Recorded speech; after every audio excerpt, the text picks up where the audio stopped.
The stars are brightly shining.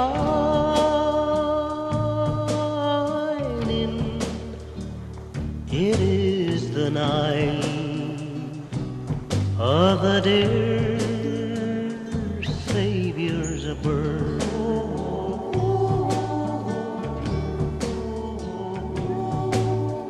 Long lay the world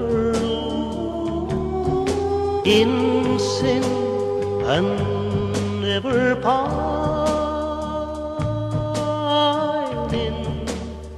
till he appears and the soul felt his word.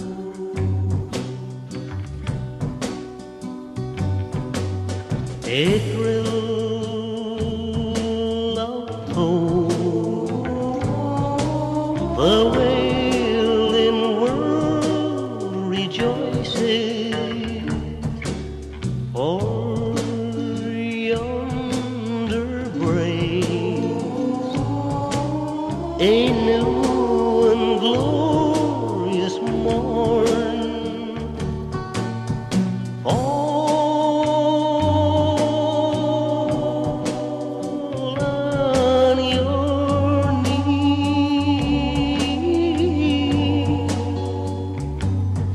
Oh, hear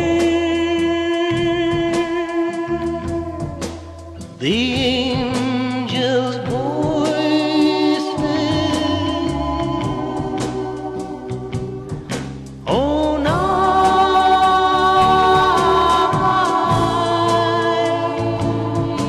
divine.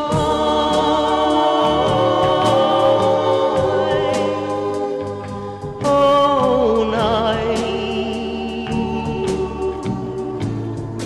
when Christ was born.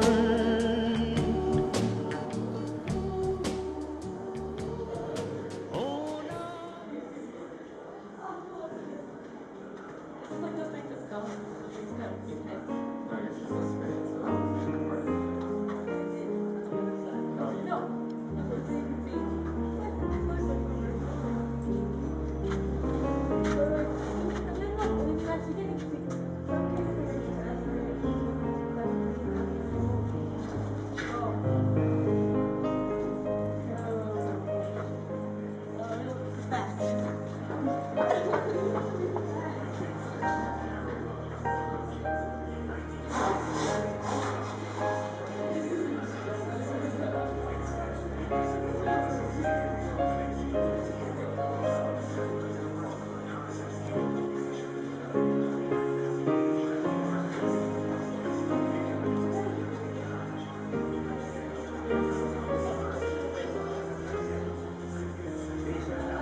drainage. Our nearest neighbors are St. Lucia to the northwest, St. Vincent and the Grenadines to the west, Grenada to the southwest, and Trinidad and Tobago to the south. Barbados covers an area of 131 square kilometers, or just over 166 square miles. For comparison, the city of London, England, is approximately 3 times larger than Barbados.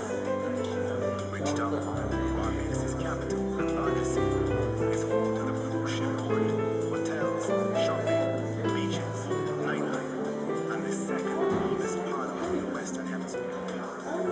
On the west coast, the leeward side of Barbados, are numerous luxury residences and hotels, golf courses, and a marina. It is also the home of 2 smaller towns called Town and Town. The island's east coast faces the Atlantic Ocean. Here the scenery is more rugged and the sea more turbulent than on the west coast. Bathsheba, a jewel carved from the rough surf, is a popular picnic spot with local bars and great surf. Let's travel weekly to the parish of St. Thomas, which covers an area of 34 square kilometers, or 13.12 square miles. This lush parish is home to many attractions, including the spectacular Harrison's Cave. We invite you to explore and experience the many faces of Barbados, our island paradise.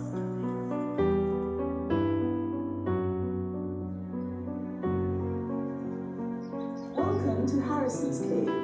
In just a few minutes, you will be witnessing one of nature's most beautiful works of art. But first, let's go way back in time and see just how beautiful Barbados was born and how the miracle of caves came about.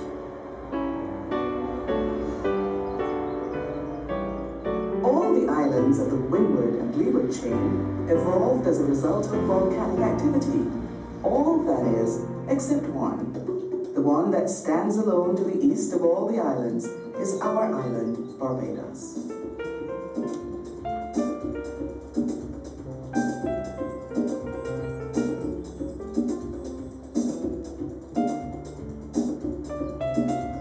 Barbados is a very young island, being a mere 60,000 years since it took on the shape it is today.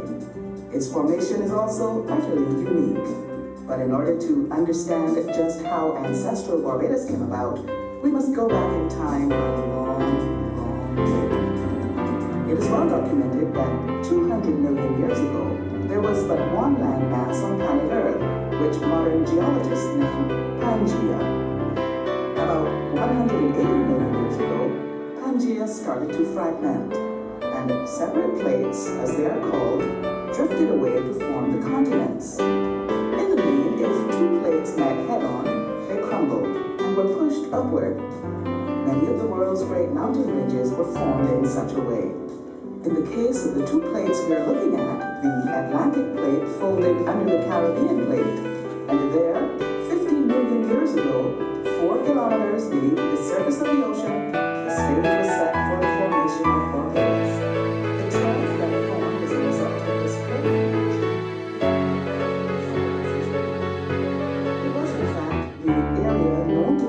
The Scotland district.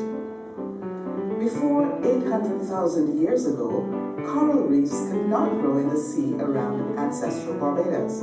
The conditions were not right. They needed clear, nutrient-rich water, which did not exist at that time. But then, over a period of about 200,000 years, conditions for reef formation became ideal. Prolific coral growth took place in the relatively shallow waters that surrounded ancestral Barbados. But it seems that one Richard Ligon, as far back as 1647, could have been the first European to know of the cave. Certainly, it was documented that a Dr. Pinkhard and party in 1796 truly put the cave on the map. The cave was later named after Thomas Harrison, who owned the land in the area at the time.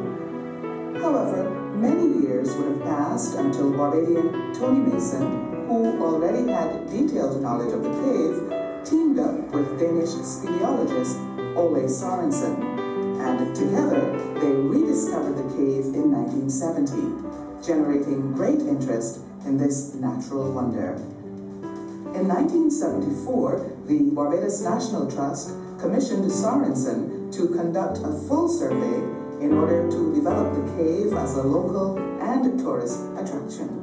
The cave was subsequently opened to the public in 1981. The original natural entrance that Sorensen used is still navigable and is now the focus of a unique wild caving tour for small groups. Over the past few years, the Harrison's Cave experience has been altered dramatically, with many innovative and exciting changes being made.